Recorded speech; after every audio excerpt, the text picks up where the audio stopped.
प्रदेश की योगी सरकार को आज 4.5 साल पूरे हो रहे हैं और आज सरकार एक वृहद कार्यक्रम करने जा रही है। पूरे प्रदेश में अपनी उपलब्धियां बताने का काम सरकार के जो मंत्री हैं वो करेंगे, सांसद करेंगे। हमारे साथ उत्तर प्रदेश सरकार में कैबिनेट मंत्री श्रम विभाग देख रहे हैं स्वामी प्रसाद मौर्य। सर, 4.5 वर्ष पूरे हो रहे हैं आज। अब 6 महीने बचे हैं, 5 महीने बाद चुनाव होंगे। क्या लग रहा है कि जो वादा किया था जनता से 17 में, उसमें ज़्यादा चीज़ें पूरी की हैं या नहीं? भारतीय जनता पार्टी की सरकार सबका साथ, सबका विकास, सबका विश्वास के साथ अपने किए गए वादों की कसौटी पर खरा उतरने का पूरा प्रयास किया है और हर क्षेत्र में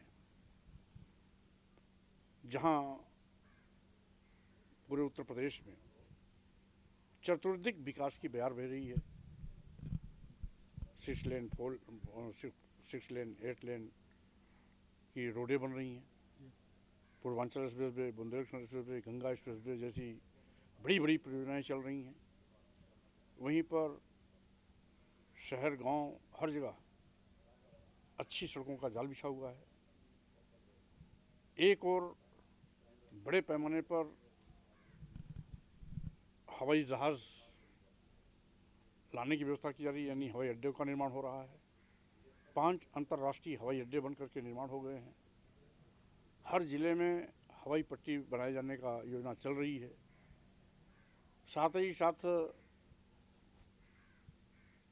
अंतर्राष्ट्रीय हवाई अड्डे के लिए हवाई अड्डा तैयार हो चुका है। एक कुशीनगर बुद्धा अंतर्राष्ट्रीय एयरपोर्ट, वहीं दूसरी ओर जेवर में अंतर्राष्ट्रीय एयरपोर्ट। और इसके साथ ही साथ आज जिस तरीके से हम कल्याणकारी योजनाओं के माध्यम से लोगों के पास जा रहे हैं, आज हर घर और हर जन तक हमारी योजना पहुंच रही है। 2 करोड़ 61 लाख परिवारों को शौचालय दिया गया है, जिससे लगभग 10 करोड़ लोग लाभान्वित होंगे। 41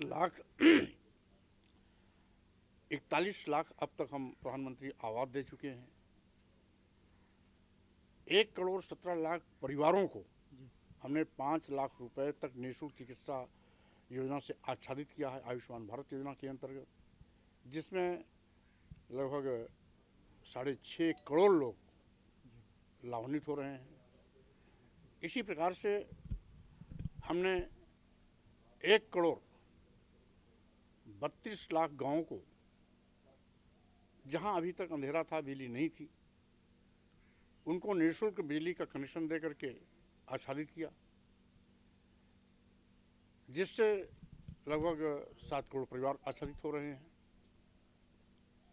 इसी प्रकार से हमने इस कोरोना महाकाल में, जहां कोरोना के मरीजों को निःशुल्क इलाज की व्यवस्था की, जगह जगह अभियान चला करके कोरोना को रोकथाम किया। आज वैक्सीनेशन भी हम 9 करोड़ के ऊपर पहुंच चुके हैं और एक रिकॉर्ड तोड़ पूरे देश में उत्तर प्रदेश सबसे आगे कोरोना के रोकथाम में आगे अग्रणी रहा है।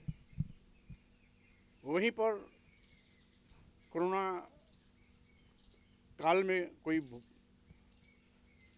रोटी किसी को लाले न पड़े, हमने 37 लाख प्रवासी मजदूरों को, एक बार 19 लाख, एक बार 18 लाख, यानी 2 बार 37 लाख निर्माण मजदूरों को, 14 लाख दिहाड़ी मजदूरों को 1,000 रुपये की आर्थिक सहायता दिया। इसके साथ ही साथ हमारी इस 4.5 साल की सरकार में आज जब से कोरोना महामारी का दौर आया, तब से लेकर के आज तक 15 करोड़ लोगों को हम निःशुल्क खाद्य सामग्री दे रहे हैं। तो इस तरीके से 1,41,000 करोड़ रुपए का हमने गन्ना किसानों को भुगतान किया है। सर, ये तो उपलब्धियां हैं 4.5 साल में, आप यही बता रहे हैं। क्या इन उपलब्धियों के सहारे आप 2022 में दोबारा आएंगे और फुल मेजॉरिटी से आएंगे, पूरी ताकत से आएंगे? देखिए, विकास हमारा मुद्दा रहा है। विकास के मुद्दे पर हमारी केंद्र में सरकार आई, एक नहीं 2 बार आई। विकास के मुद्दे पर उत्तर प्रदेश में पूर्ण प्रचंड बहुमत की सरकार आई। विकास के मुद्दे में देश के तमाम प्रदेशों में भारतीय जनता पार्टी ने कमल खिलाया। इसलिए हमें पूरा विश्वास है कि इसी विकास के मुद्दे पर हम 2022 की जंग जीतेंगे, फिर से कमल खिलेगा और भारतीय जनता पार्टी की पूर्ण बहुमत की सरकार बनेगी। आप कह रहे हैं विकास किया, लेकिन अखिलेश यादव कह रहे हैं 4.5 साल में कुछ नहीं किया। उनका जो काम था उसका नाम बदल दिया, उनकी योजनाओं का लोकार्पण कर दिया, उनकी योजनाओं का शिलान्यास कर दिया। देखिए, जब आधा अधूरा कार्य छोड़ के जाएंगे तो स्वाभाविक रूप से दूसरी सरकार उसको पूरा भी करेगी, उसका उद्घाटन भी करेगी, उसका लोकार्पण भी करेगी। इसलिए ये कहना कि हमारे कार्य का उद्घाटन किया, कार्य किसी व्यक्ति का नहीं होता, सरकार की होती है।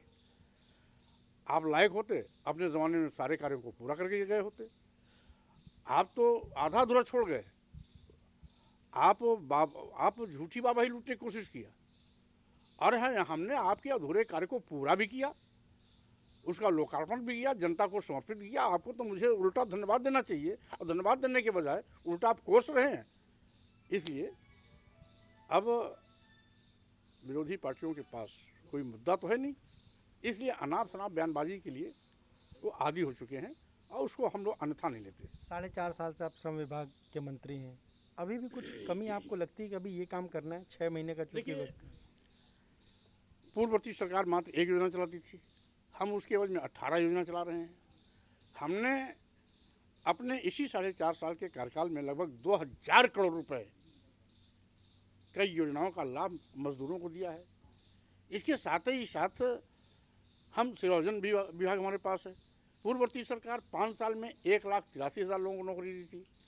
हम आज के दिन में 4,65,000 लोगों को नौकरी दे चुके हैं सेवायोजन विभाग के माध्यम से। हमारी जो सरकारी क्षेत्र में भी 4,64,000 लोगों को सरकारी नौकरी दी जा चुकी है। 3 लाख लगभग हमारे संविदा और आउटसोर्सिंग के एम्प्लॉई हैं। जो एक जिला एक उत्पाद के अंतर्गत हमारी सरकार ने रोजगार को बढ़ावा दिया, 25 लाख लोग उससे आच्छादित हुए हैं।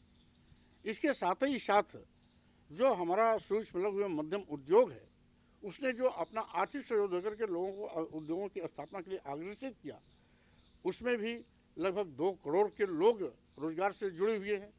तो इसलिए ये कहना कि हमारी सरकार ने रोजगार नहीं दिया, कहने वाले अपना दामन झाँक के देखें। जो आपने किया था उसका 3 गुना 4 गुना बढ़ करके हमने लोगों के को रोजगार के रूप में भी दिया है, योजना कल्याणकारी योजना के रूप में भी दिया है, विकास के रूप में भी दिया है। हर क्षेत्र में हम इनसे कहीं हजारों कोस आगे हैं। सर, आखिरी सवाल, 10 में कितने नंबर देंगे 4.5 साल के अपनी सरकार के कामकाज में? भाई, अभी तक तो 10 में 10 है और हम समझते हैं 5 साल पूरा होते होते हो सकता है हम इसको मेंटेन किए रहें। तो ये आपने सुना, क्या कहना है कैबिनेट मंत्री स्वामी प्रसाद मौर्य का? साफ तौर पर कह रहे हैं कि विकास को लेकर ही 2017 में संकल्प पत्र में वादा किया था और तब जनता ने सरकार बनाई थी और इसी विकास के सहारे 2022 में भी पूर्ण बहुमत की सरकार बीजेपी की बनेगी। और साफ तौर पर कह रहे हैं कि उनकी सरकार ने जो काम किया है उसमें वो 10 में 10 नंबर दे रहे हैं। कैमरे से मेहदी हसन साहब, अनवर शुक्ला, एबीपी गंगा, लखनऊ। एबीपी गंगा, खबर आपकी, जुबान आपकी।